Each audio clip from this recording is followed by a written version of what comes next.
আসসালামু আলাইকুম। আজকে নিশ্চয়ই এনসিপি নাহিদ ইসলামের বক্তব্য শুনেছেন।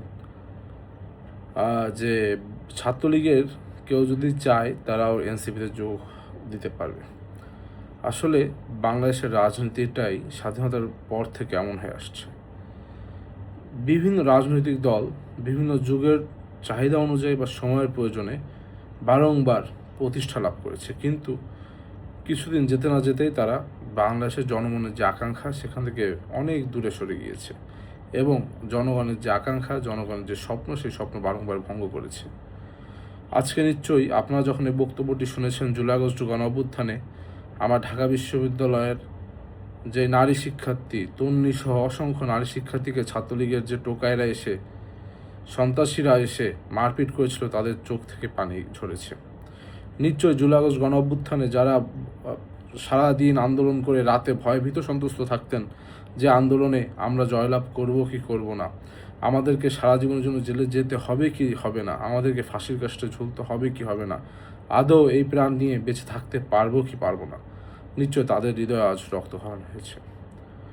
যা হোক, আমি বাংলাদেশের সকল দেশপ্রেমিক নাগরিককে, সকল দেশপ্রেমিক বন্ধুদেরকে, সহযোদ্ধাদেরকে আজ আশ্বস্ত করতে চাই।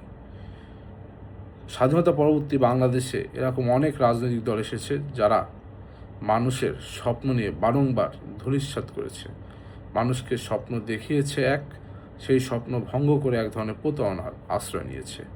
কিন্তু এখানেই ব্যতিক্রম বাংলাদেশি জাতীয়তাবাদী আদর্শিত দল বাংলাদেশ জাতীয়তাবাদী দল বিএনপি। দেশের সকল সংকটে, দেশের অস্তিত্ব রক্ষায়, দেশের সার্বভৌমত্ব রক্ষায় বারংবার সাধারণ মানুষের, দেশের জনসাধারণের আস্থার প্রতীক হয়ে দাঁড়িয়েছে দলটি। সুতরাং আজও আমার বিশ্বাস, এ দলের একজন কর্মী হিসেবে এদেশের জনগণ আপনারা বিভ্রান্ত হবেন না, আপনারা মনোকষ্ট নেবেন না। কেননা জিয়া পরিবারের বিশ্বস্ত, জিয়া পরিবারের হাতে গড়া দল, জিয়া পরিবারের নেতৃত্বাধীন বাংলাদেশ জাতীয়তাবাদী দল বিএনপি আজও জনগণের জন্য বাংলাদেশে রাজনীতি করে চলেছে। এজন্য আমি বারংবার বলি যে অতি ডান, অতি বাম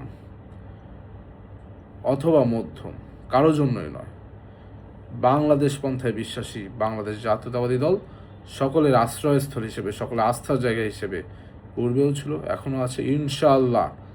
এই যে এনসিপি সহ যারা বলছে ছাত্রলীগকে আনবে, পুনর্বাসন করবে, বাংলাদেশের জনগণকে নিয়ে রাজনৈতিকভাবে এই সকল ষড়যন্ত্র মোকাবেলা করা হবে এবং শেষ হাসি বাংলাদেশ জাতীয়তাবাদী দল তথা সারা দেশের মানুষই হাসবে ইনশাআল্লাহ।